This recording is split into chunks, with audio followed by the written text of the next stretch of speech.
Welcome back, my friends, for another episode of Liberty Gourmand.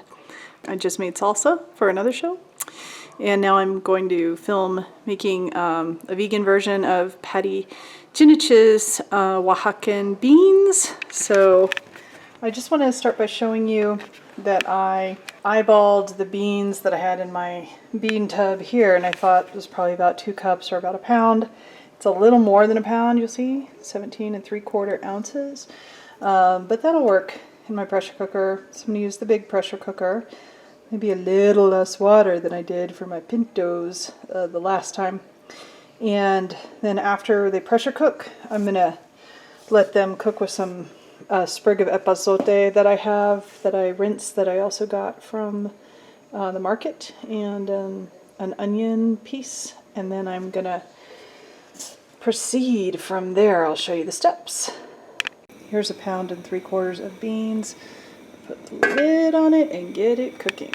You can see these are already toasted chile de árbol, and I'm watching Pati Jinich make this recipe on YouTube. It's simple, but so I've got these. I'm just giving them an extra little toast in the pan here, and I am toasting these avocado leaves so that they bring out their flavor and smell a little bit licoricey, and then they're going to actually just all get blended whole in with the black beans when the black beans are done. And I'm going to saute some chopped onion like I did for the pinto beans, which I was just sort of inspired by how I had made this previously. But I'm not going to use chipotles today.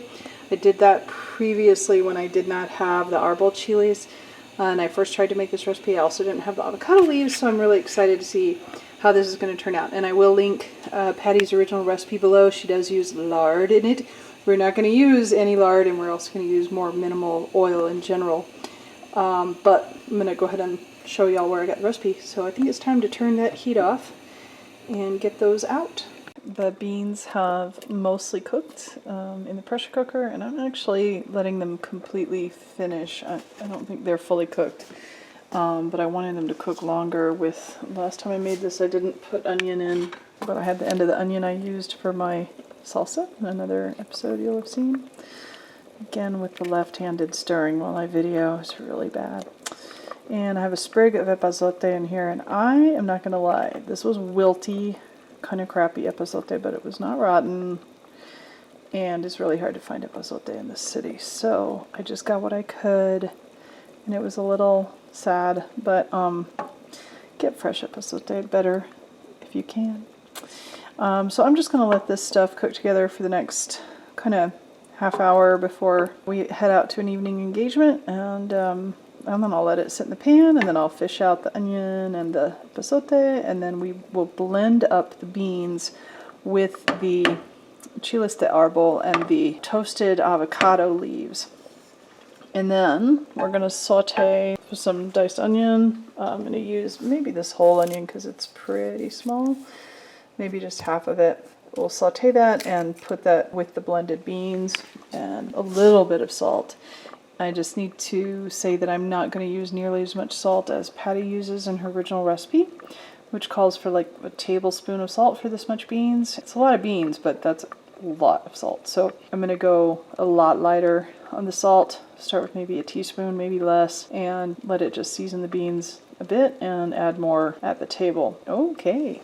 I just overfilled my blender, but blended slowly and medium speed with the lid with a cloth over it with the hole open.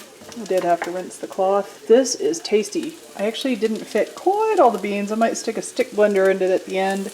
I have onions cooking up. The way Pati does it is she cooks the onions up in a pot that she's going to pour the beans back into, and she gets them a little bit browned like these are. I am instead going to put them straight back into the pressure cooker pot with the beans and just let that come together. And I can't wait to eat this all week, and I have tasted it, and I can tell you the taste of the avocado and our bold chilies is really something. So I'm really glad I got the authentic stuff this time.